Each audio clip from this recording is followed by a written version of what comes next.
Hello বন্ধুরা, তোমরা সবাই কেমন আছো? আশা করি সবাই ভালোই আছো। এইগুলো কি বলো তো? এইগুলো হচ্ছে, এই দেখো, এটা হচ্ছে কাজু বাদাম, তারপরে এই যে হচ্ছে ছোলার ডাল, তারপরে যে হচ্ছে এই যে গোবিন্দভোগ চাল, এটা এত সুন্দর সেন্ট, মারাত্মক।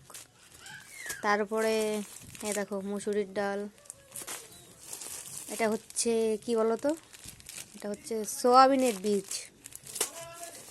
তারপরে এটা হচ্ছে মুগের ডাল। এগুলো দিয়ে একটা জিনিস হবে, তো তোমরা দেখতে থাকো আমি কি করি।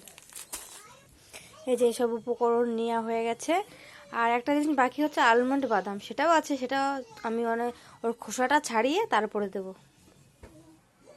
আর এইখানে যে পরিমাণ মতো চাল নিয়ে নিয়েছি, এই যে আবার একটু চাল নিয়ে নিলাম। আর এই যে আমি এক এক করে এখন সব দিয়ে দেব সোয়াবিনের বীজ।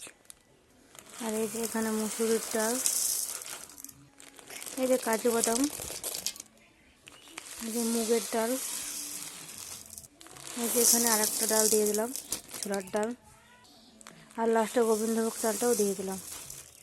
আর এটার গন্ধে না আমি পুরো পাগল হয়ে যাই। এই গোবিন্দভোগ চালের গন্ধটা এত সুন্দর, মানে আমি কি বলবো। আর এখন সব কিছু মিশিয়ে নিয়ে ভালো করে ধুয়ে নেব,